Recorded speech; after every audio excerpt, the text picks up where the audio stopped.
నాకేదొచ్చినా దాన్ని డీల్ చేసి నా కీడును కూడా మేలుగా మార్చేటువంటి ఒక అద్భుతమైన వ్యక్తి నాకు తోడై ఉన్నప్పుడు, నా చీకటిని వెలుగుగా మార్చేటువంటి ఒక నమ్మకమైన అద్భుతమైన సర్వశక్తి గల వ్యక్తి నాకు తోడై ఉంటే ఇంకా టెన్షన్ దేనికి? ఇప్పుడు అదే యేసునందున్న వాళ్ళ విశ్రాంతి, అదే క్రీస్తు యేసునందున్న వాళ్ళ ప్రశాంతత. పరీక్షల్లో పాస్ అయిన స్తోత్రం, ఫెయిల్ అయిన స్తోత్రం, అప్పుల్లోంచి బయటపడ్డ స్తోత్రం, వడ్డీలైనా ఒట్టిగా అయితే జరగదు. బలహీనత వచ్చినా స్తోత్రం, స్వస్థత వచ్చినా స్తోత్రం. బలహీనత వస్తే ఒక పాఠాన్ని నేర్పడానికి వస్తుంది, స్వస్థత వస్తే ప్రభు కార్యాన్ని చేయడానికి వస్తుంది. అప్పులైతే ఒక పాఠాన్ని నేర్పడానికి అవుతాయి, పరిష్కారం దొరికితే విశ్రాంతి కొరకు విడుదల, స్తోత్రం. ఇప్పుడు ఒక చిన్న మాట చెప్తానండి. అప్పులైతే మనకు బాధ ఏంది? అప్పులైతే మనకు బాధ ఏంది? తీర్చేవాడు ఉన్నాడు కదా. అదే కొడుకు భరోసా, వాడు ఎక్కడైనా తీసుకొస్తాడు, ఎందుకంటే మా అయ్య కడతాడని.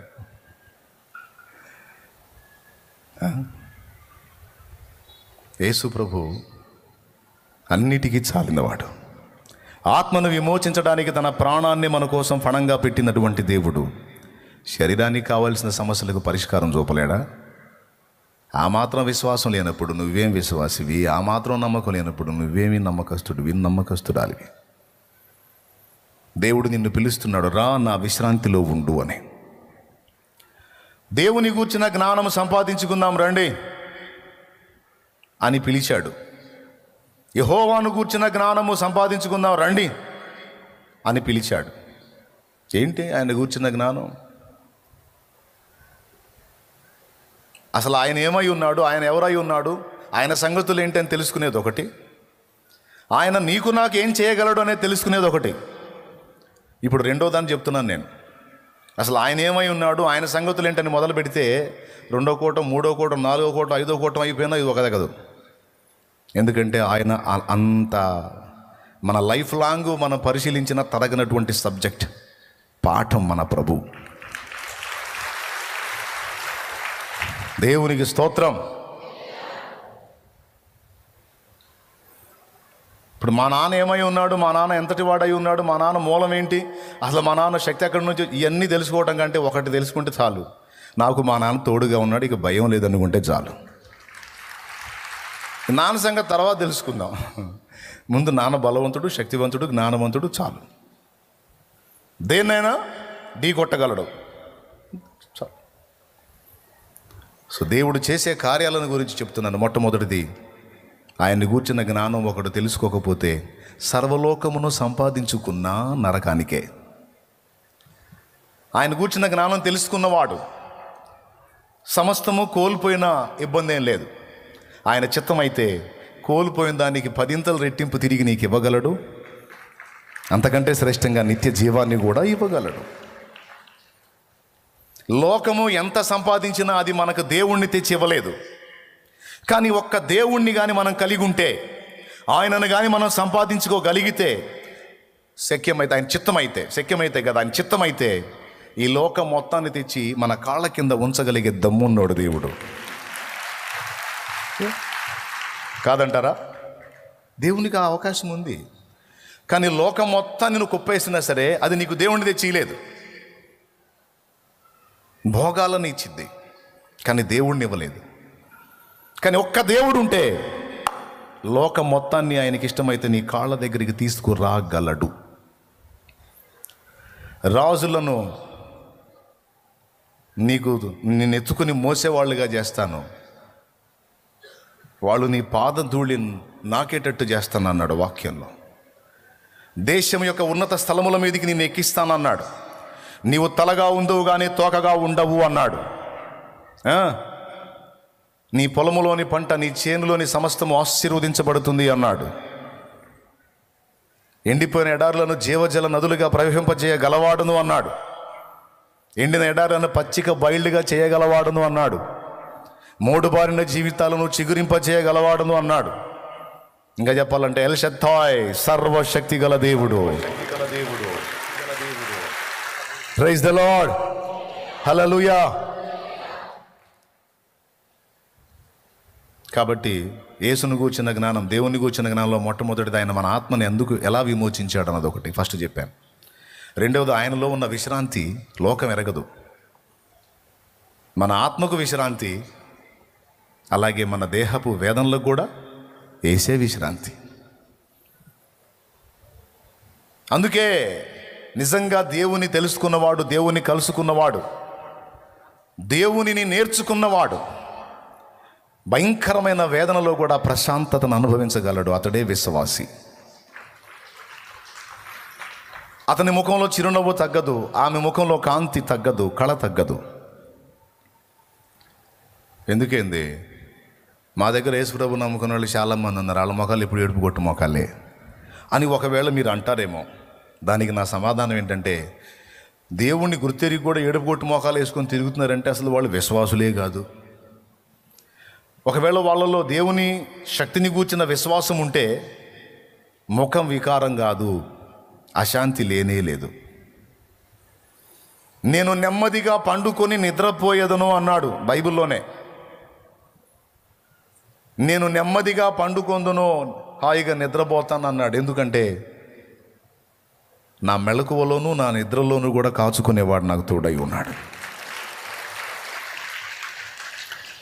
నిజంగా దేవుని యందలి విశ్వాసం నీకుంటే అశాంతి, ఆవేదనను లక్ష్య పెట్టవు, దరి రానియవు. ఎంతన్నా ఉండని వేదన, నీ ప్రశాంతతకు భంగం ఉండదు. శ్రమ వచ్చిందా, ఆయనకి తెలియకుండా రాలేదు. అనుమతించిన వాడు పరిష్కారం కూడా ఆయనే చూపుతాడనే విశ్వాసం నీకుంటే నీ ముఖంలో కళ తగ్గదు, నీకు ప్రశాంతత ఎంత మాత్రం తక్కువ కాదు.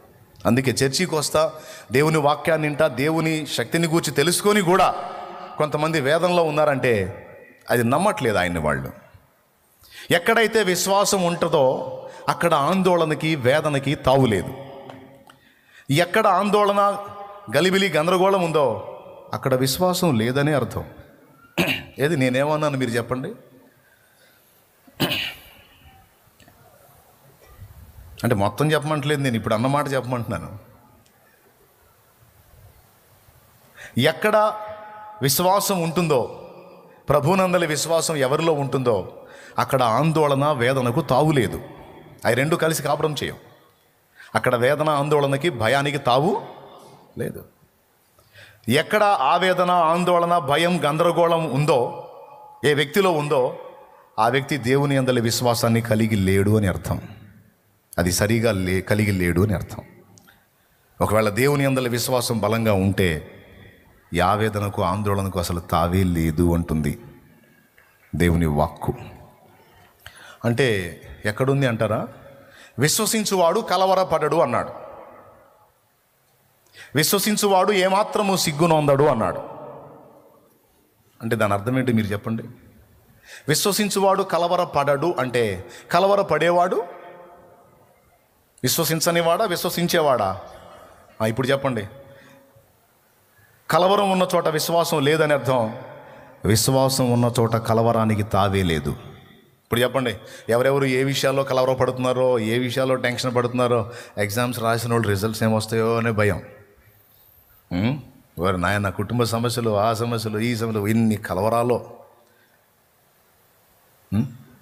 ఏం చేద్దామన్నయ్య, బాధలు మర్చిపోవటానికి ఏదో సాయంత్రం పూట ఆ 8 వచ్చి ఒక్క సీరియలే చూస్తాను అన్నయ్య. నేను చూస్తే ఏదో కొద్దిగా మనసు కొంచెం అట్ట అనిపిస్తుంది అన్నయ్య. ఊరు నా తల్లి, అమ్మ మంది వేసుకుంటున్నావా ఆ సీరియల్ బిళ్ళలాగా?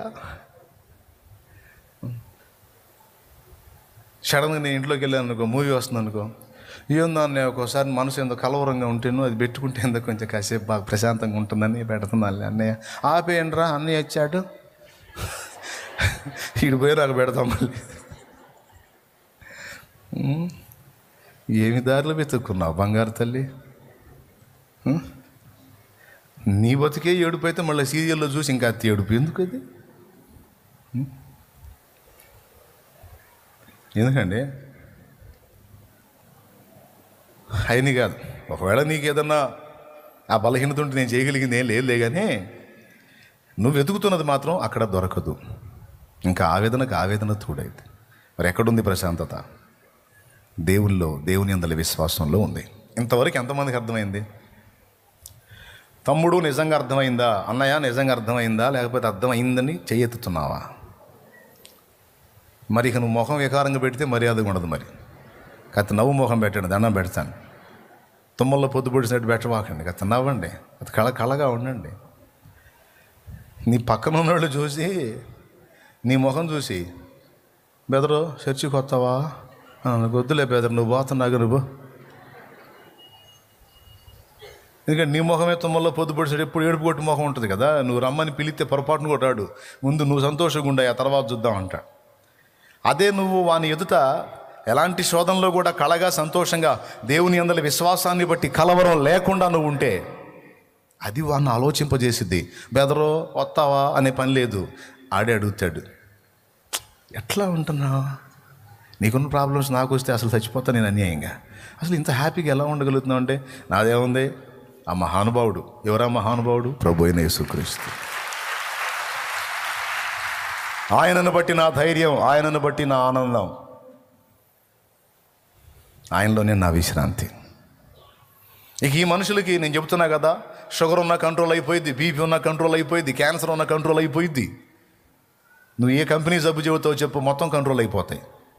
నేను చెప్పినట్టు విశ్వాసాన్ని బట్టి విశ్రాంతి పొందడం నేర్చుకుంటే టెన్షన్స్ని కాస్త పక్కన పెట్టి అంత ఆహారం తిని దేవుని బట్టి కృతజ్ఞతలు చెప్పుకొని ఆయనకు స్తోత్రాలు చెల్లించి కృతజ్ఞతాపూర్వకంగా విజ్ఞాపనలన్నీ ఆయనకు సమర్పించి నువ్వు విశ్రాంతిలోనికి వెళ్ళు. అంతే. వెళ్తే అన్నీ ఆయనే చూసుకుంటాడు. చెబుతావు బాగానే, తెల్లారు వస్తాడు అప్పులోడు, ఆయనే చూసుకుంటాడు. ఒరే అంత మాత్రం విశ్వాసం లేదు, ఏం మనిషిరా నాయన. ఈ నైట్ విశ్రాంతి పొందితే తెల్లవారేటప్పటికి, ఈ నైట్ నుంచి తెల్లవారేటప్పటికి దగ్గరగా 8 నుంచి 10 గంటల టైం ఉంది. ఒక రాత్రి తెల్లవారేసరికి పరిస్థితులు తారుమారు చేసేసాడండి దేవుడు. మొర్దెకైని చంపాలని హామాన్ అనేవాడు 50 మూరల ఉరికొయ్య రెడీ చేసి తాడుగోడు కట్టి వచ్చాడు ఆ మొర్దెకైని ఉరి తీపించాలని. పాప మొర్దెకాయ దేవుని యందు విశ్వాసం ఉంచినాడు, హాయిగా నిద్రపోతున్నాడు. మొర్దెకాయ అనే పేరు కలిగిన వాడు, యూదుడు, దేవుని సంబంధి, దేవుని యందు విశ్వాసం. కానీ అతనికి ఇలా స్కెచ్ పడుతుందని సంగతి తెలియదు. అతని మీద ప్లాన్ జరుగుతుంది, అతని ప్రాణాన్ని తీసి ఘోరంగా అతన్ని చంపేయడానికి కుట్ర జరుగుతుందని ఆయనకు తెలియదు. అతను హాయిగా నిద్రపోతున్నాడు. అతన్ని చంపదూచిన ఫ్యామిలీ ఏమో మేల్కొని ఉంది.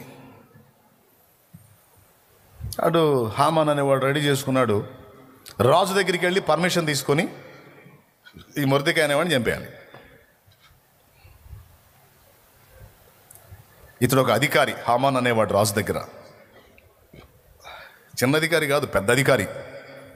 వీడు అడిగితే తప్పకుండా రాజు పర్మిషన్ ఇస్తాడు, ఎవరిని చంపాలనుకున్నా చంపేసేయి అని. అందుకే ఆ రాత్రి బయలుదేరి వెళ్ళాడు. రాజుగారు పొజిషన్ చూస్తే నిద్ర పట్టట్ల రాజుగారికి. ఆ రోజు నైటే. ఒక రాత్రిలో ఏం జరిగిద్ది అన్న వాళ్ళకి చెప్తున్నా నేను. ఒక గంటలో ఏం జరిగిద్ది, 2 గంటల్లో ఏం జరిగింది అంటే, అరే నిమిషం చాలు దేవుడికి, పిచ్చి ముఖం వేసుకొని నన్ను అడుగుతాయింది ఆ ప్రశ్నలు అంటాను నేను. సెకండ్ చాలు దేవునికి, చరిత్ర మారిపోద్ది. మారిపోయింది. ఈడ ప్రమాదంలో ఉన్న తన బిడ్డ నిద్రపోతున్నాడు. 3 మేల్కున్నారు. మొర్దెకాయని చంపాలని హామాను మేల్కున్నాడు. హామాను మీద దృష్టి చేసినటువంటి దేవుడు మేల్కొనే ఉన్నాడు. వీడు స్కెచ్ గీసుకొస్తున్నాడు అన్న సంగతి తెలుసుకొని రాజుకు నిద్ర పట్టకుండా చేశాడు దేవుడు. సాయంత్రం అయ్యేటప్పటికి కాస్త పుచ్చుకొని రాజుగారు ఆ మ్యూజిక్లు వేసేవాళ్ళు మ్యూజిక్లు వేస్తా, డ్యాన్స్ చేసేవాళ్ళు డ్యాన్సులు వేస్తూ ఉంటే ఆ మ్యూజిక్లు ఈ డ్యాన్సులు చూసుకుంటూ అలాగా నిద్రపోతాడు. వింజామర్లు విసురుతూ ఉంటే విసిరేవాళ్ళు. రాజు పొజిషన్ అది. కానీ ఆ రోజు ఎందుకు మనోడికి నిద్ర పట్ల. డ్రింక్ తీసుకొచ్చారు, వద్దులేపండ్రా తాగబుద్ధి కావట్లేదు. మ్యూజిక్లో వచ్చారు, సంగీతం వాయించామా అని, పోండి అన్నాడు. నాట్యం ఆడామా అన్నారు. నా బుర్ర నాట్యం ఆడుతున్న పొండ్రా బాబు అన్నాడు. సరే పండుకోండి మహారాజా, విసురుతాం, మీకు విశ్రాంతి దొరికిద్దంటే మీరు కూడా పోండి అన్నాడు. అందరిని పంపించి ఒక్కడే కూర్చున్నాడు. ఏంది నిద్ర పట్టట్లేదు,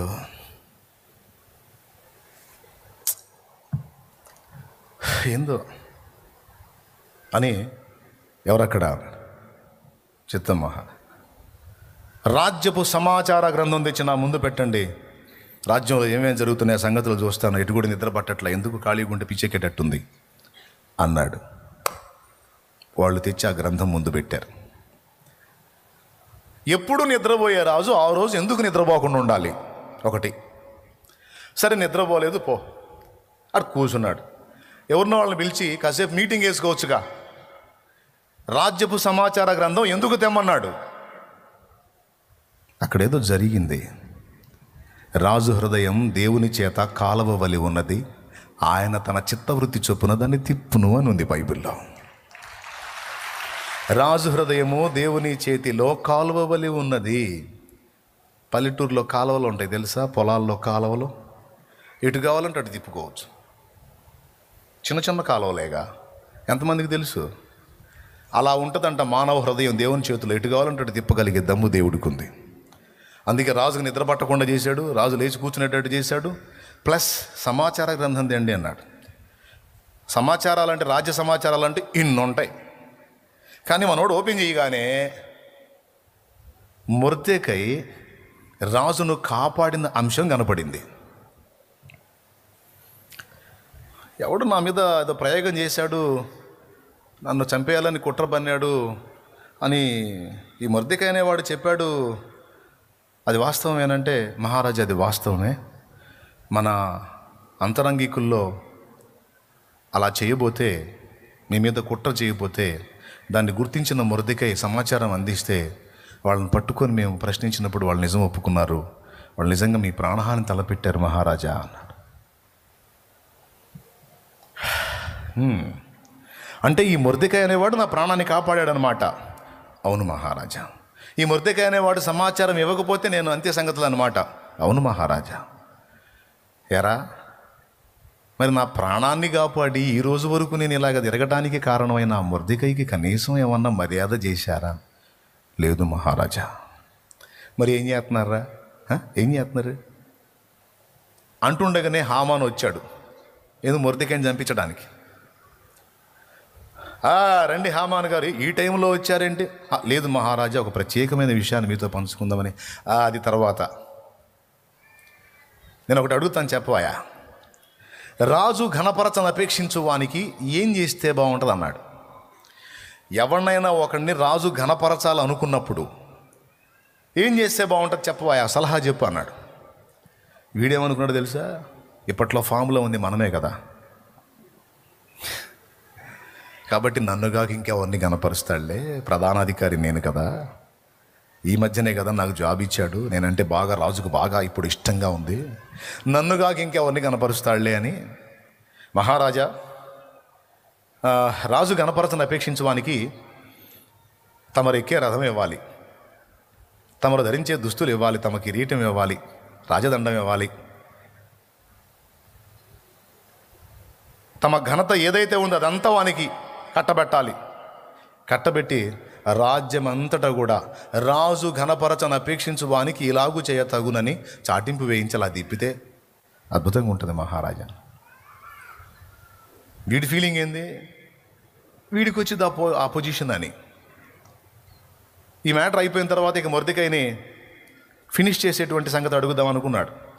అది పూర్తి కాకముందే, హామాను గారు సూపరో, అద్భుతంగా చెప్పారు, మీరు ఏవైతే చెప్పారో అవన్నీ మొర్దెకై అనే వాడికి చేయండి అన్నాడు. హామాను గారు మళ్ళీ ఎవరికి అప్పచెప్పారు ఈ బాధ్యత? తమరే దగ్గరుండి మళ్ళీ వానికేం తక్కువ కాకూడదు. ఎందుకని మహారాజా? అతడు నా ప్రాణాన్ని కాపాడాడయా. అబ్బా,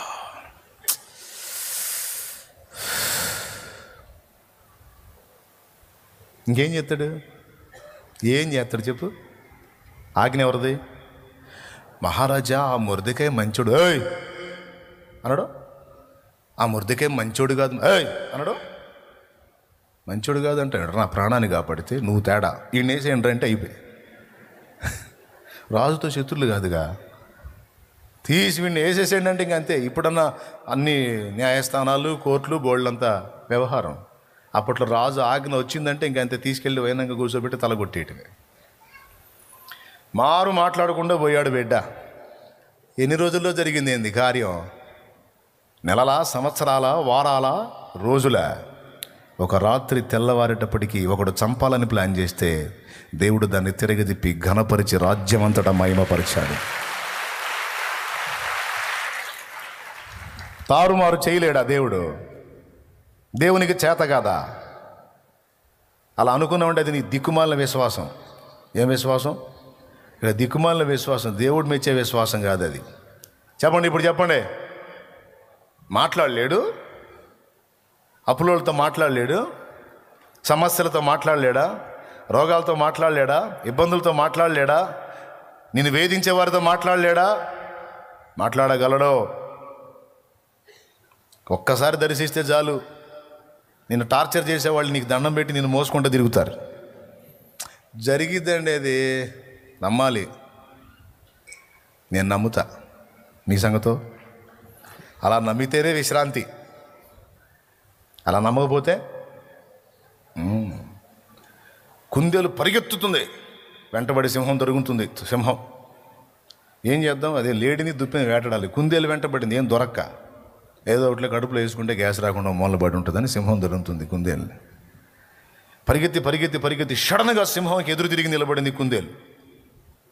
సింహం ఏం చేయట్లేదు, దాన్ని గుటకలు మింగుతా చూస్తూ ఉంది. సడన్గా ఎదురు తిరిగి నిలబడింది కుందేలు. సింహం ఏం చేయట్లే, అనుకుంటా చూస్తా. ఏం జరిగింది తెలుసా? ఎలా ఎదురు తిరిగింది తెలుసా? అది పోయి పోయి పోయి ఒక బండ సందు ఉంది, పెద్ద బండ సందు, అందులోకి పోయింది. అందులో పోయింది. సింహం ముందే ఉంది, సింహంకి ఎదురుగా ఉంది.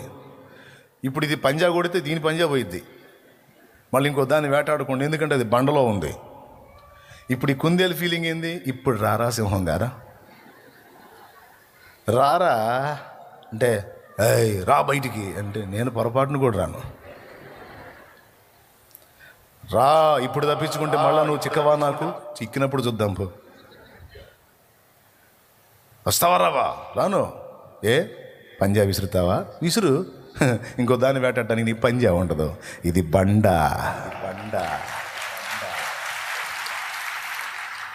Praise the Lord. నిన్ను తరుముతూ ఉన్న సమస్యలు ఎన్నైనా యేసయ్య రెక్కల నీడికి పరిగెత్తాం. ఓకేనా తమ్ముడు? ఓకేనా? ఏం ఓకే? ఆయన రక్షణ కార్యం, దేహమునకు కావలసినవి ఇచ్చే విషయం, ఆయన కాపుదల, అంతేనా? ఆ తర్వాత ఇక ఆయన గూర్చి ఎంత తెలుసుకుంటే అంత ఛార్జింగ్, అంత ఆనందం, అంత మనశ్శాంతి, అంత ప్రశాంతత. కాబట్టి నేను చెప్పినట్లుగా దేవుని యందలి విశ్వాసం నువ్వు కానీ కలిగి ఉండగలిగితే తప్పకుండా అన్నీ నీ ప్రతికూలతలన్నీ వెనక్కి తిరుగుతాయి. నీ వీపు వెనక్కి వెళ్ళిపోతాయి. ఆయన నీ ముందు నడుస్తాడు. నీ ముందు ఎవరున్నారు? నీ ముందు ఎవరున్నారు? శాపాలు పెడదామని బిలాము వస్తే యాడిగిరా నువ్వు వచ్చేదని నిలబడ్డాడు. సైన్యములకు అధిపతి యెహోవా యెహోవా, విశ్వసించిన వాడికే విశ్రాంతి. నా కూతురు జీవితం ఇట్టయింది, నా కొడుకు జీవితం ఇట్టయింది, మా ఆయన అట్ట, మా ఆవిడ ఇట్ట, అత్తయ్య గారు అట్ట, ఎప్పుడు తెచ్చిద్ది అర్థం కావట్లేదు, సావట్లేదు, మా కోడలు ఇట్ట. ఏవైనా సరే అన్నీ ఆయన బ్యాలెన్స్ చేస్తాడు. నాకు జాబ్ రాలేదు, నా ఎగ్జామ్ ఏమవుతుందో, నా అప్పుల సంగతి ఏంటి, నా ప్రాబ్లమ్స్ ఏంటి, నా జబ్బు సంగతి ఏంటి చూడదో, తన చిత్తం నెరవేర్చుతాడు గమ్యం వరకు.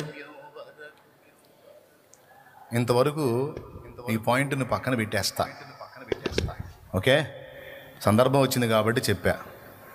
అయితే ఇంకొక మాట ఉంది, ఉదయము వచ్చు రీతిని తప్పక వచ్చును అన్న మాట మీద దృష్టి పెట్టండి. ఈ ఒక్క మొక్క వివరించి ఇంకా సర్దుకుంటా. ఇవన్నీ నేను ఎలా చెప్తున్నానంటే నేను అనుభవించకుండా చెప్పట్లా. ఇప్పటిదాకా చెప్పినాయి ఒక్క మాట ఫైనల్గా చెప్తున్నా. ఈరోజు నువ్వు ఎన్ని ప్రతికూలతలను ఎదుర్కొంటున్నావో దాదాపు వాటిల్లో డిటో అయ్యే కాకపోయినా ఆ టైపులో ఉన్నాయి చాలా నేను ఎదుర్కొన్నా. ఈరోజుకి ఫేస్ చేస్తానే ఉన్నా. ఈరోజు కూడా ఈరోజు కూడా కూర్చుందాం రా, నీకు డౌట్ ఉంటే నీ సమస్యలు చెప్పు, నా సమస్యలు లిస్టు చెబుతా, నువ్వు ఏడవపోతే అప్పుడు అడుగు. కానీ నేను ఏడవను. దేవునికి స్తోత్రం. ఎందుకంటే గత 20 సంవత్సరాలుగా ఆయన ఏందో కొంచెం అర్థమైంది నాకు తోడై ఉండి నన్ను నడిపిస్తున్న అతడు ఏమిటో కొద్దిగా అర్థమైంది నాకు. అందుకే నా ఒత్తిళ్ళన్నీ నీకు చెబితే ఖచ్చితంగా నువ్వు కూర్చొని ఏడుస్తావు, నీ సమస్యలు మర్చిపోయి. నేను ఏడవను. కూర్చున్నావు మరి, దమ్ముందా? ఏడుస్తాను అంతే. వయమ్మ ఎట్ట తట్టుకుంటున్నావు అన్నా, నేనైతే పిచ్చి ఆసుపత్రికి చేరుతాను అంట ఖచ్చితంగా. అన్నున్నాయి నాకు. మరి మీ సమస్యల్లో ఎవరికి ఏ భయంకరమైన ఇబ్బంది వచ్చినా ముందు వెతికేది ఫస్ట్ దేవుడిని, అయితే తర్వాత ఎవరిని? చాలా మంది ఆడున్నాడు, ముందు ప్రార్థన చేయించుకుందాం నన్నే కదా వెతుకుతారు. ఎంతమంది ఎన్ని సమస్యలు. కాబట్టి ఇది మీరు నమ్మాల్సిందే. కానీ ఎన్నున్నా నా ఆనందం ఏం తీసేయలేవు ఏవైనా. ఎందుకంటే నా ఆనందమంతా, నా అతిశయమంతా ఆయన కాబట్టి.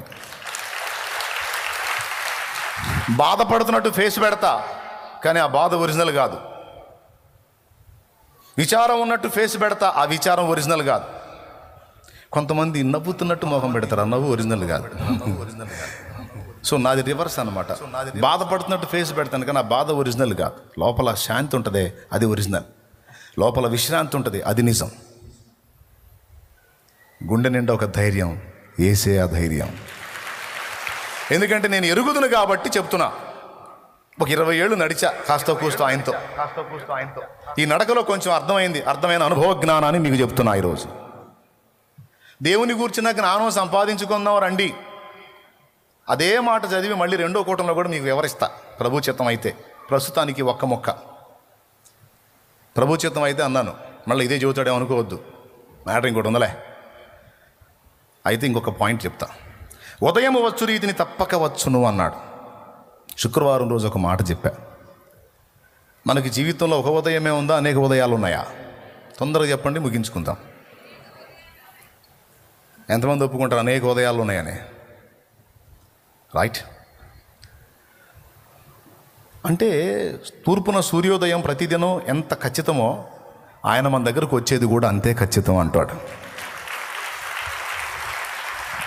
ఉదయము వచ్చు రీతిని తప్పక ఆయన మన యొద్దకు వచ్చును. తుఫాను, తొలకరి, కడవరి వర్షాలు వచ్చినట్టుగా తప్పనిసరిగా వస్తాయి. ఎవ్రీ ఇయర్ మన దగ్గరికి వస్తాడు ఆయన. రైట్. నిశ్చయిత కోసం చెప్తున్నాడు. అయితే అవంతా నేను వివరించను. ప్రభు చిత్తం అయితే నేను నెక్స్ట్ దాని గురించి మాట్లాడతాను. ఒక్క మాట చెప్తా.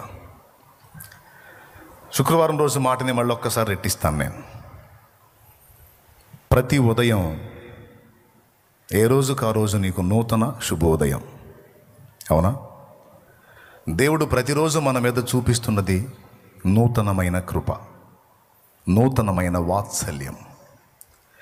ప్రతిరోజు నువ్వు ఆయనకి అందుబాటులోకి వస్తే నీ మీదికి ఆయన పంపించే అభిషేకం నూతనమైన అభిషేకం, క్రొత్త తైలం.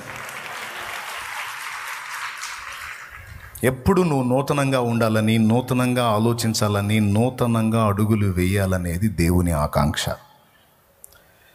గతించిపోయిన గతంలోనే కూర్చొని అక్కడే గందరగోళం అయిపోవటం దేవుని చిత్తం కాదు. గతం గతః. నువ్వు గతంలోనికి ప్రయాణించి గతాన్ని నువ్వు మార్చలేవు, కానీ నీ ముందు మంచి భవిష్యత్తు ఉంది. నువ్వు జాగ్రత్త పడితే నీ భవిష్యత్తుని దేవుడు సుందరంగా తీర్చిదిద్దుతాడు. గతం అయిపోయింది, ఇంకొద్దు దాని గురించి చింత. అక్కడ మంచి జరిగిందో, చెడు జరిగిందో, మేలు జరిగిందో, కీడు జరిగిందో, లాభం జరిగిందో, నష్టం జరిగిందో నువ్వు వెళ్తావు మళ్ళీ గతంలోకి? వెళ్ళేమన్నా మార్చుకొస్తావా? నెవర్. జరగదు అది. ప్రస్తుతానికి ఈరోజు నీకుంది, మంచి భవిష్యత్తు రేపు నీకుంది. కాబట్టి కొంచెం నూతనంగా ఆలోచించమని దేవుడు చెప్తున్నాడు. 2 కళ్ళు పోయినాయి ఒక అబ్బాయికి. ఎందుకు పోయినాయి? లోకంలో అందరి కళ్ళు బాగుంటే నా కళ్ళే ఎందుకు పోయినాయి, నాకే ఈ దరిద్ర బ్రతికి ఎందుకు వచ్చింది అని మొదటిసారి కన్ను పోగొట్టుకున్నప్పుడు, రెండవసారి కన్ను పోగొట్టుకున్నప్పుడు తన స్వయంకృత అపరాధం ఒకటి. జీను తయారు చేసేవాడు వాళ్ళ నాన్న. ఈ అబ్బాయి కూడా సుత్తి తీసుకొని కొడతా ఉంటే మొత్తానికి ఆ మేకు ఆ కంటికి తగిలింది, కన్ను పోయింది. తర్వాత ఈ సమస్య ఎక్కువైపోయి ఈ కన్ను కూడా ఎఫెక్ట్ అయిపోయింది. ఇప్పుడు ఆ అబ్బాయి కూర్చొని ఆడవచ్చు, అనవసరంగా నేను ఆ పని చేశాను, అనవసరంగా నేను ఆ పని చేశాను, నా కన్ను పోగొట్టుకున్నాను, 2 కళ్ళు పోయినాయి అని నేను అనవసరంగా తప్పు చేశాను, అనవసరంగా పొరపాటు పడ్డాను, అలా చేయకుండా ఉంటే బాగుండేదని గతంలోనే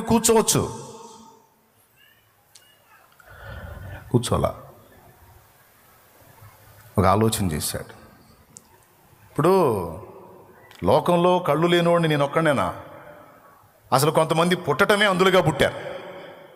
నేనన్నా కొద్ది కాలం లోకాన్ని చూశాను, కానీ కొంతమంది అయితే పుట్టందులు. మరి వాళ్ళేమనుకోవాలి, వాళ్ళెంత అనుకోవాలి?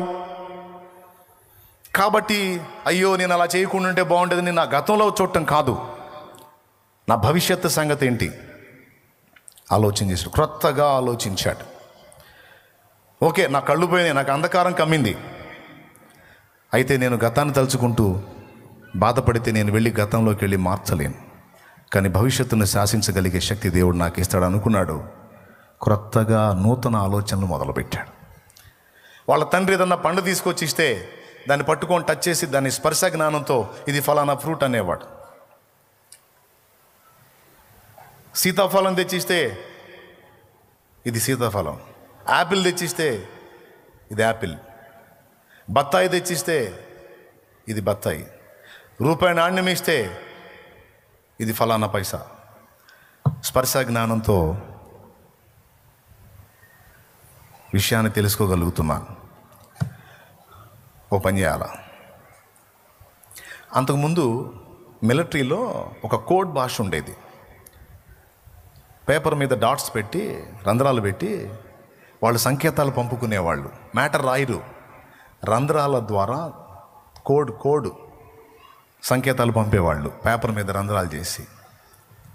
ఒక పక్క గురిచితే రెండో పక్క ఉబ్బెత్తుగా వచ్చి ఆ స్పర్శకి టచ్ అవుతా విషయం అర్థమైద్ది.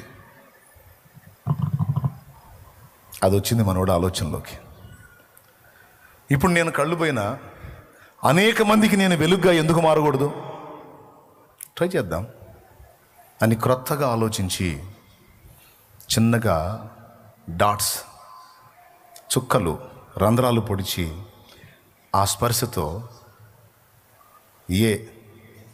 ఏ ఆకారంలో ఉంటుందో ఆ ఆకారంలో రంధ్రాలు పొడిచి కళ్ళు లేని వాడికి ఇచ్చి, ఇదిగో ఏ ఇలా ఉంటుంది, బి ఇలా ఉంటుంది. తర్వాత ఏం చేశాడు తెలుసా? అసలు ఆ అక్షరాలు కాకుండా ఒక లిపి కనుగొన్నాడు. అందులకు ఈజీగా అర్థమయ్యేటువంటి ఒక కోడ్ భాష లిపి కనుగొన్నాడు. చివరికి ఆ లిపి ప్రపంచ ప్రఖ్యాతిగాంచింది. దాన్ని బ్రెయిలీ లిపి అంటారు. అదిగో ఏ అంటే ఒక చుక్క, బి అంటే 2 చుక్కలు నిలువులో, సి అంటే 2 చుక్కలు అడ్డంలో, డి అంటే 3 చుక్కలు కుడివైపుకి, ఈ అంటే స్టార్టింగ్ ఒక చుక్క, కుడివైపు ముగింపులో ఒక చుక్క క్రాస్, ఎఫ్ అంటే ఈ పక్క, జి అంటే 4 చుక్కలు, హెచ్ అంటే పైన ఒక చుక్క కింద 2 చుక్కలు. అర్థమైందా? అది చూడండి, అది బ్రెయిలీ లిపి. లూయిస్ బ్రెయిలీ, దేవునికి స్తోత్రం. తన కళ్ళు పోయినాయని తన స్థితిని తను నిందించుకుని తను అక్కడే కూర్చుండి పోలా. తన చేతగాని తనంతో చేతగాని వాడిని నిందించుకుంటూ, గతాన్ని తలుచుకుంటూ, హలో కుమిలిపోలా, అయిపోయింది గతం, వాట్ నెక్స్ట్? ప్రతి ఉదయం నీకు ఒక ప్రశ్ననిస్తుంది. నిన్న అయిపోయింది, ఈరోజు నేను క్రొత్తగా నీ దగ్గరికి వస్తున్నాను, నూతన శుభోదయాన్ని. ఈరోజు ఏదన్నా క్రొత్తగా ఆలోచించి మొదలు పెడతావా అని ప్రశ్నిస్తుంది. అది ఒక శుభోదయం నిన్ను ప్రశ్నిస్తుంది. ప్రతిదినం పొద్దు పొడుపు నీకు ఒక క్రొత్త జీవితాన్ని ఇవ్వటానికి పిలుస్తుంది. రా, ఇదిగో నూతనమైన అడుగులు వేస్తావా? ఏదన్నా క్రొత్తగా ఆలోచిస్తావా? పాత గతంలోనే కూర్చుంటావా? కొంతమంది మర్చిపోరా బాబానా, మర్చిపోలేకపోతున్నాను రా. సరిపోతావు, అయిపోయింది, అది తీసేయి, వాట్ నెక్స్ట్? ఇలా చెప్పాలంటే బోలెడంతమంది జీవితాలు ఉన్నాయి. తన గతాన్ని నిందించుకోలేదు, కానీ ఏం చేయగలనని ఆలోచించాడు. ఈరోజు కళ్ళు లేని వాళ్ళందరికీ తానే కళ్ళయ్యాడు.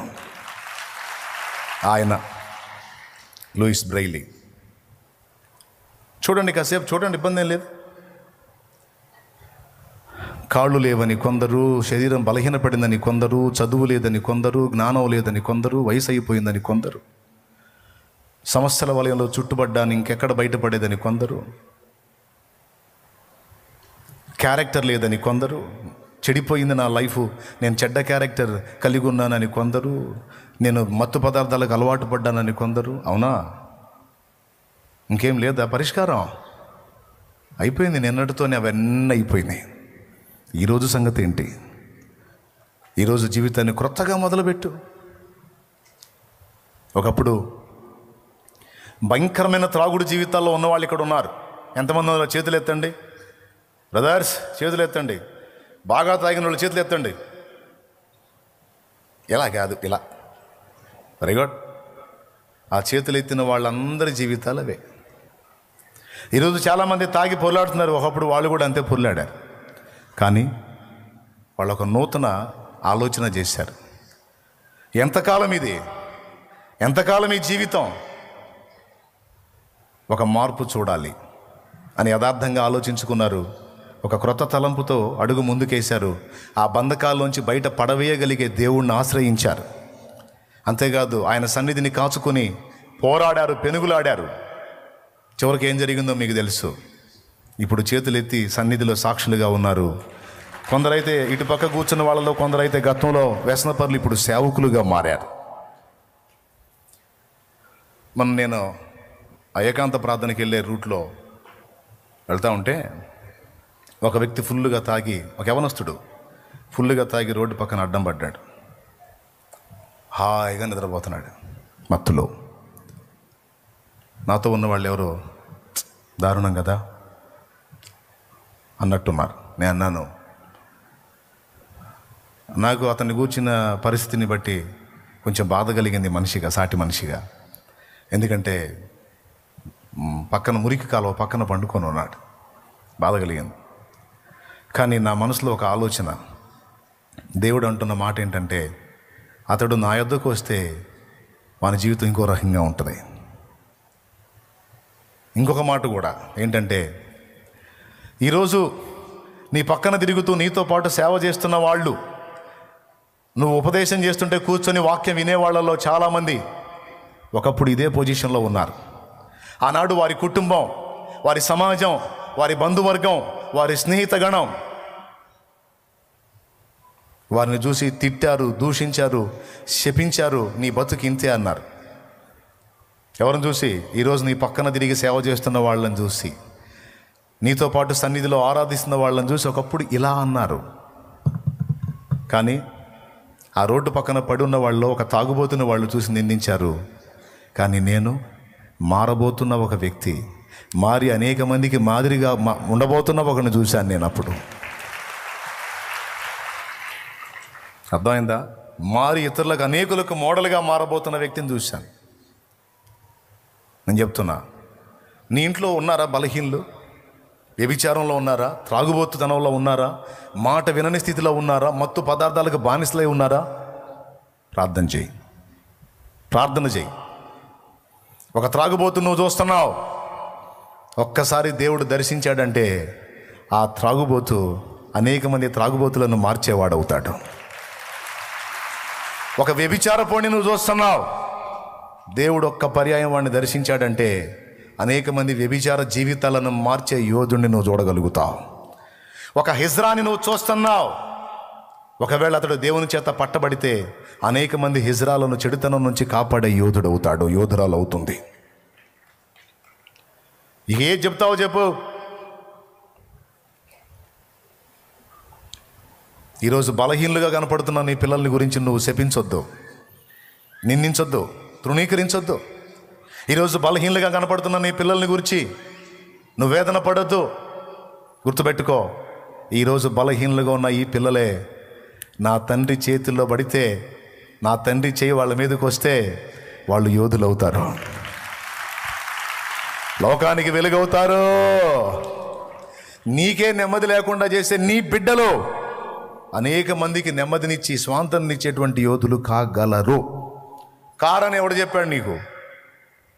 నా ప్రభు చేయగలుగుతాడు, నా యేసయ్యకి సాధ్యం. అప్పగించంతే, అప్పగించు. నిజంగా నువ్వు ఆయన నమ్మితే విశ్రాంతిలో ఉండు, బాధపడద్దు, కుమిలిపోవద్దు, కృంగిపోవద్దు బిడ్డ, నిరుత్సాహపడద్దు. నువ్వు అదే చూడు. అననీయ అననీయ లే, తిన్నని దనబడిన వీధికి వెళ్ళి యోదాను అని ఇంట తారుసువాడైన సౌలు గురించి విచారించు. ముగిస్తున్నా, ఒక్క ముక్క వినండి. ప్రభువా, ఆ మనుషుడు దుర్మార్గుడు కదా, సంఘాన్ని భయంకరంగా హింసించి నీ పరిశుద్ధుల్ని చంపి జైళ్ల పాలు చేసి స్త్రీలు పురుషులు పిల్లలు ఉన్న భేదం లేకుండా ఎంతో దుర్మార్గం చేసిన వాడు కదా ప్రభు, వాని గురించి వెళ్ళమంటావా? అననీయ, నువ్వు వెళ్ళు. ఇదిగో అతడు ప్రార్థన చేయుచున్నాడు. నువ్వు వచ్చి అతని తల మీద చేయి పెట్టడం, అతడు కళ్ళు స్వస్థత పోవటం అతడు చూశాడు, నేను చూపించే దర్శనంలో. అందుకే నువ్వు వెళ్ళాలి. ప్రభువా, అతడు మంచివాడు కాదు, దుర్మార్గుడు, నరహంతకుడు. అననీయ, నువ్వు సౌల్లో దుర్మార్గుణ్ణి, నరహంతకుణ్ణి, సంఘ హింసకుణ్ణి నువ్వు చూస్తున్నావు. అననీయ, అతడు ఎవరో తెలుసా? ప్రస్తుతానికి నీకు అలా కనపడుతున్నాడు, కానీ ఇక నుంచి అతడు రాజుల ఎదుటను, అధికారుల ఎదుటను, ఇశ్రాయేలు జనుల ఎదుటను, అన్ని జనుల ఎదుటను, ప్రధానుల ఎదుటను నా నామమును ఒప్పుకొనుటకు నేను ఏర్పరచుకున్న సాధనము. అననీయ, నేను ఏర్పరచుకున్న సాధనం అతడు. అమ్మో, దేవుని ఏర్పాటులో ఉన్నవాళ్ళు ఇంత దుర్మార్గులు కూడా ఉన్నారా? ఇదే పాయింట్ క్యాచ్ చేయాల్సింది. దేవుని ఏర్పాటులో ఉన్నవాళ్ళు ఇంత దుర్మార్గులు కూడా ఉన్నారా? మనకేం తెలుసు మరి ఏర్పాటులో ఉండి అన్ని దుర్మార్గాలు చేస్తుంటే ఎట్లా మౌనంగా ఉన్నాడండి? సంఘాన్ని అంత ఇబ్బంది పెడుతుంటే ఎట్లా మౌనంగా ఉన్నాడు? దానికి ఒక కారణం ఉంది. అతడు హింసించాలి, అతడు వేదన పెట్టాలి. ఎందుకంటే ఈ చర్యలన్నీ చేసి ఉన్నందున అతని హృదయం రేపు నేను దర్శించిన తర్వాత నలిగిపోతుంది. ఎంత నలిగిందంటే, తిమోతికి ఆఖరి లెటర్ రాస్తూ, తిమోతి, నేను వెళ్ళిపోయే సమయం ఆసన్నమైంది, ఇంకెక్కువ కాలం ఉంటాను నేను భూమి మీద, ప్రభు దగ్గరికి వెళ్తాను. కానీ పాపులను రక్షించుటకు క్రీస్తు యేసు లోకమునకు వచ్చిన మాట నమ్మదగినది, పూర్ణ అంగీకారానికి యోగ్యమైంది. అలా పాపులు అని పిలిస్తే, పాపులందరూ వచ్చి లైన్లో నిలబడండిరా అంటే ముందు వరుసలో ముందుండేది నేనే తిమోతి. నేను ప్రధాన పాపిని, సంఘమును హింసించిన పాపిని, నిరపరాధులను చంపిన చేతులు గల పాపిని. నేను ఆయన కోసం ఏమైపోయినా పర్వాలేదు తిమోతి, ఎందుకంటే చాలామంది నేను ఇబ్బంది పెట్టాను. నా గుండె నలిగిపోయింది నా పాపాన్ని బట్టి. అందుకే నా జీవితం అంతా అర్పణ చేసుకున్నా, సజీవ యాగముగా సమర్పించుకున్నాను తిమోతి అని తన ఆత్మీయ కుమారుడైన తిమోతికి చివరి లెటర్ రాస్తూ కూడా తన పాపాన్ని గురించి మాట్లాడాడు ఆయన. నీ ఇంట్లో ఉన్న వ్యక్తులు భయంకరమైన పాపంలో జీవిస్తున్నారని కృంగిపోతున్నావా? రేపటి రోజున వాళ్ళు పశ్చాత్తాప పడిన నాడు, దేవుడు వాళ్ళని దర్శించిన నాడు, వాళ్ళు ఎంత మార్పు చెందుతారో, ఎంత వింతగా నీకు కనబడతారో నువ్వే చూస్తావు.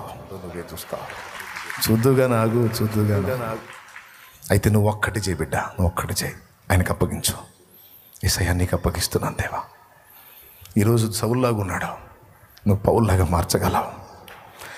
ఈరోజు జక్కయ్యలాగా ఉన్నాడు, దుర్మార్గుడు, కఠిన హృదయుడు, వాని నీతిమంతునిగా మార్చినవాడు. నా ఇంటి వారిని అలా చేయగలవు. పాత శాపాలు వదిలే. నువ్వు అలా, నువ్వు వీళ్ళ, నీ బతికింతే నీ కర్మింతే, మా బతికింతే మా కర్మ డైలాగ్ వదిలే. ఆ త్రాగుబోతూనే చెప్పు, అయ్యా నువ్వు ఇప్పుడు ఇలా ఉన్నావు, ఒకరోజు రాబోతుంది గొప్ప వ్యక్తిగా నువ్వు మారుతావు, నా ప్రభు చిత్తమైతే సేవ కూడా చేస్తా ఉన్నావు. ఎంతోమంది నీలాంటి వాళ్ళు నీకంటే భయంకరులు మారిపోయి ఈరోజు ఆయన సేవ చేస్తా ఉన్నారు. నా కుమారుడా, ఈరోజు నువ్వు దానికి బానిసై ఉన్నావు. ఒకరోజు వస్తుంది, నేను ప్రార్థన చేస్తున్నా, నా తండ్రి నిన్ను దర్శిస్తాడు. ఆ రోజున నువ్వు మారి నా యేసయ్య సేవ చేస్తావు. నువ్వు నా కుమారి, ఈరోజు నువ్వు విచ్చలవిడిగా అయిపోయావు. అయితే నేను నిన్ను దూషించను. నేను నా దేవునికి ప్రార్థన చేసా. ఒక రోజు వస్తుంది, నా ప్రభు నిన్ను దర్శిస్తాడు, నీ జీవితం విప్లవాత్మకంగా మారిపోతుంది. నువ్వు ఆయన కొరకు సాక్షి అవుతావు. నా బిడ్డ, నువ్వు సాక్షి అవుతావు. నీ బతుకింతే నీ కర్మ ఇంతే అనే కంటే ఈ మాట మాట్లాడితే ఎంత బాగుంటుంది. ఇది కదా విశ్వాసపు వాక్కు, ఇది కదా దీవెన. ఎంతమందికి అర్థమైంది? నీ బిడ్డల విషయమయ్యే కాదు, నీ ఫ్యామిలీ పరిస్థితుల గురించి కూడా నువ్వు ఇదే మాట మాట్లాడాలి. నా కుటుంబమా, ఈరోజు మనం ఇలా ఉన్నాం, చింతపడొద్దు. ఈరోజు వేదనామయమైన కుటుంబంగా ఉన్నాం, అప్పులు ఎవరిస్తారని వెతుక్కునే కుటుంబంగా ఉన్నాం. అయితే దీనికి క్వైట్ ఆపోజిట్లోకి దేవుడు మన పరిస్థితులు మార్చేస్తాడు.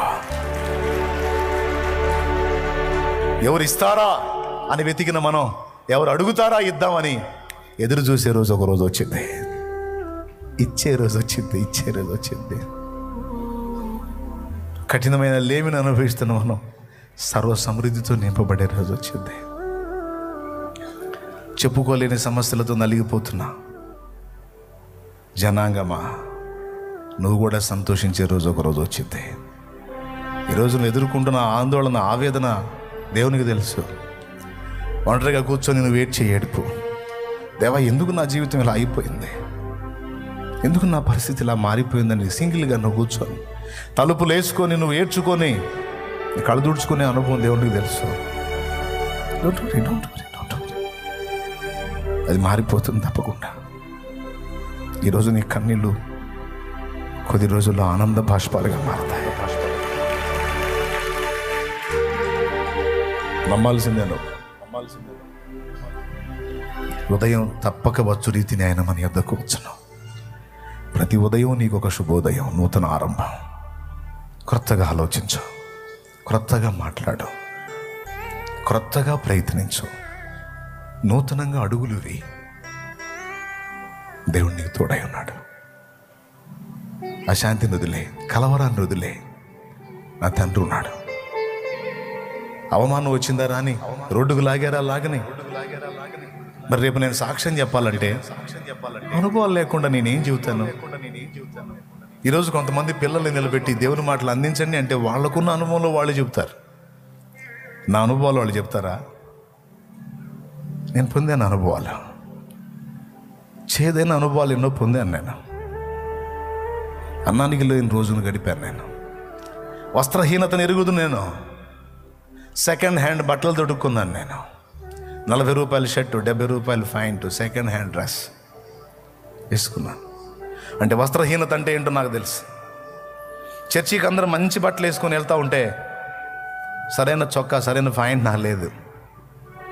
ఏం చేయాలా? కొత్త కొని కుట్టించుకునే స్తోమత నాకు లేదు. భయంకరమైన అప్పులు. సన్నిధికి వెళ్ళాలంటే అంత దరిద్రంగా ఉన్న వాళ్ళందరిలోకి ఎవరు దిష్టిబొమ్మలాగా ఉందంటే నేనే. అని దాన్ని బట్టి నేనే వేదన పడలేదులే, కానీ కొంచెం శుద్ధంగా వెళ్ళాలి. నేనెందుకు దేవుని బిడ్డగా ఉండి దరిద్రుడిగా కనపడాలి? ఉన్నంతలో శుద్ధంగానే కనపడాలి అనుకుని సెకండ్ హ్యాండ్ బట్టలు తెచ్చుకొని తొడుక్కున్నాను. నేనేం అందలంలో పుట్టలా, అందలంలో పెరగల, ఆకాశం నుంచి ఊడిపడలే. ఈరోజు నువ్వు ఎదుర్కొంటున్న వాటన్నిటికంటే చాలా ఎదుర్కొన్నాను నేను. నా ఇంట్లో కూడా మరణాలు జరిగాయి. ఇంట్లో ఒక వ్యక్తి చనిపోతే ఎంత వేదన ఉంటుందో నాకు తెలుసు. మనం ప్రేమించే వాళ్ళు దూరం అయితే ఎంత కలత ఉంటుందో నాకు తెలుసు. అనుభవించాను. చెప్పు, ఏం చెబుతావు? ఇవన్నీ నేను అనుభవించాను కాబట్టి ఈరోజు ఒక్కొక్క సాక్ష్యం నా అనుభవం చెబుతుంటే నీకెంతో ఆనందంగా ఉంది. ఎందుకంటే ఆ పరిస్థితులు మారిపోయి దేవుడు ఈ పరిస్థితిలో తీసుకొచ్చినప్పుడు నీ హృదయంలో ఒక ఊరట ఏంటంటే, షాలేమన్న ఆ స్థితి నుంచి ఇలాగ తీసుకొచ్చిన నా దేవుడు నా పరిస్థితిని ఎందుకు మార్చడు అన్న నిశ్చయత నీకు కలిగింది. ఖచ్చితంగా కలిగిద్ది. మరి ఈ అనుభవాలు అనేవి లేకపోతే రేపు నువ్వు ఏం చెబుతావు సాక్ష్యం? ఊరికే కృంగిపోతావు. ఈ ఎదురు దెబ్బలు, ఈ గాయాలు, ఈ నిందలు, ఈ అవమానాలు, ఈ మోసాలు, ఈ తిరస్కారాలు, తృణీకారాలు, గాయాలు నువ్వు అనుభవించకపోతే రేపు ఏం చెబుతావు నువ్వు? అనుభవ సాక్ష్యం. అందుకే ఇవన్నీ అనుమతించబడ్డాయి. అవన్నీ రేపు నీకు సాక్ష్యాలుగా మారతాయి. ఒకసారి పైకి లేచి నిలబడ. నీవు మోసిన నిందకు ప్రతిగా ఊదండ ప్రభువు ఇచ్చునులే. నీవు పొందిన వేదనలన్నీ త్వరలో తీరిపోవునులే.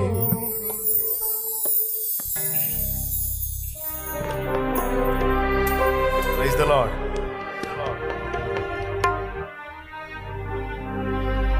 ఎంతమంది హ్యాపీగా ఉన్నారు? క్రొత్తగా మాట్లాడతారా? క్రొత్తగా మాట్లాడండి. శాపాలు మానేసి దీవెనలు పలకండి. ఈరోజు ఇలా ఉన్నావు, రేపు ఒక అద్భుతమైన వ్యక్తిగా నువ్వు మారబోతున్నావను. ఒక మాట కాకపోతే ఒక్క మాటైనా వాని హృదయంలో పడుతుంది, ఆమె హృదయంలో పడుతుంది. ఖచ్చితంగా చైతన్యం వస్తుంది. విత్తనం పడగానే మొలకెత్తదు, టైం తీసుకుంటుంది. కానీ మొలకెత్తుట ఖాయం. మిగిలిన విత్తనాలు మొలకెత్తాయలే తెలియదు, కానీ దేవుని వాక్య బీజాన్ని అణచే దమ్ము దేనికి లేదు. అది ఖచ్చితంగా మొలకెత్తుతుంది. రైట్? స్తోత్రాలు చెప్తా, దేవునికి స్తోత్రాలు చెప్తా.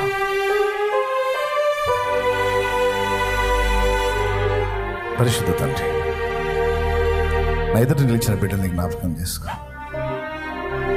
ఈరోజు కొన్ని విషయాలు నీ బిడ్డలతో పంచుకున్నాం. దేవుని కూర్చున్న జ్ఞానం సంపాదించాలి.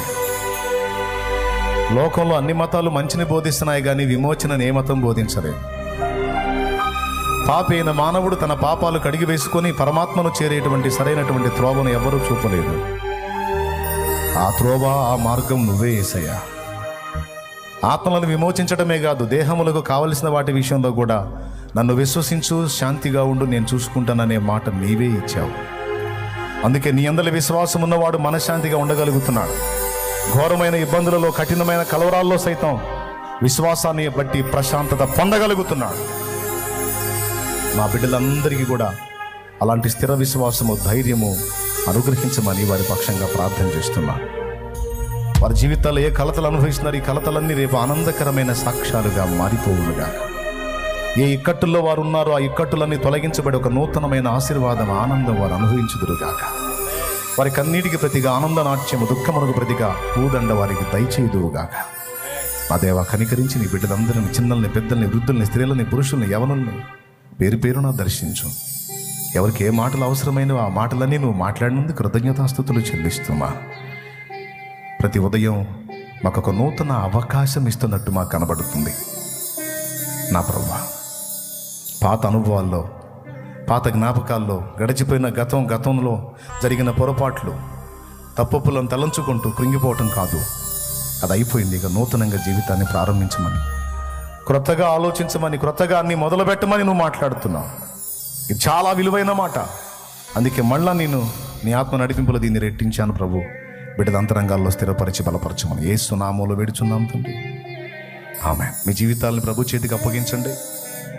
ఇంకా రక్షణ పొందని వాళ్ళు దయచేసి మారు మనసు పొంది పాపక్షమాపణ నిమిత్తం బాప్తిస్మం పొంది ప్రభువుకు చెందిన వారు కండి. బాప్తిస్మం ద్వారా మీ జన్మ కర్మ పాపాలు కడిగేసుకొని పరిశుద్ధులు కండి. ఆయన యందు విశ్వాసం ఉంచారు. నిబ్బరంగా ఉండండి, ధైర్యంగా ఉండండి. అంతేకాదు ఆయన కూర్చున్న జ్ఞానం నువ్వు పొందింది ఇతరులకు కూడా ప్రచారం చేయండి, ప్రకటించండి.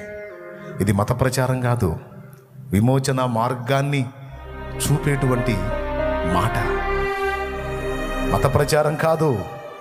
సత్యం ఏదై ఉన్నదో, సత్యం ఎవరై ఉన్నారో ఆ సత్యదేవుడి దగ్గరికి చేరే బాట. అది చూపితే నువ్వు ధన్యుడివి. తెలియని వాళ్ళతో పంచుకో. ముఖం వికారం చేసుకోవద్దు. నీ ముఖంలోంచి ఆనందాన్ని ఎన్నడూ పోనీయొద్దు. బలహీనులుగా నీ కళ్ళ ముందు కనబడుతున్న వాళ్ళని చూసి అందరితో పాటు నువ్వు ఎగతాళి చేయొద్దు, నవ్వొద్దు, నిందించొద్దు. ఎందుకంటే నువ్వు వాళ్ళల్లో ఒక బలహీనుని చూస్తున్నావు, దేవుడు వాళ్ళల్లో భవిష్యత్తు సేవకుల్ని చూస్తాడు. ఆ కన్ను నువ్వు కూడా కలిగి ఉండి బలహీనులతో ఇలా మాట్లాడు. సోదరా, ఇప్పుడు నువ్వు ఇలా ఉన్నావు, ఒకరోజు వస్తుంది నేను నీకోసం ప్రార్థన చేస్తున్నా. నా యేసు నిన్ను దర్శిస్తాడు. నువ్వు ఒక విశ్వాసిగా దిగ్ధం ఒక సేవకుడిగా మారుతావు, సేవకురాలిగా మారుతావు. ఎందుకంటే నీలాంటి వాళ్ళు ఎంతోమందిని నేను చూశాను. ఈరోజు వారు క్రీస్తుకు సాక్షులై ఉన్నారు. నువ్వు కూడా అలా అవుతావు అనే మాట నువ్వు మాట్లాడినప్పుడు అందరూ నన్ను చూసి తిడతారు, శపిస్తారు, దూషిస్తారు. కానీ ఈవేంటి ఇలా మాట్లాడుతుంది? నిజంగా నేను అలా మారుతానా? నిజంగా అలాంటి లైఫ్ నాకు వచ్చిద్దా? నేను తిరిగి నార్మల్ కండిషన్కి రాగలనా? ఎక్కడ ఎవరి దగ్గర దొరకని నిరీక్షణ నీ వాక్కులో దొరకాలి వానికి, నీ నోటిలో నుంచి దొరకాలి వానికి. గుర్తుపెట్టుకో, ఇదే మాట మనందరి నోట ఉండాలి. కృప మనందరికీ తోడై ఉండునుగాక.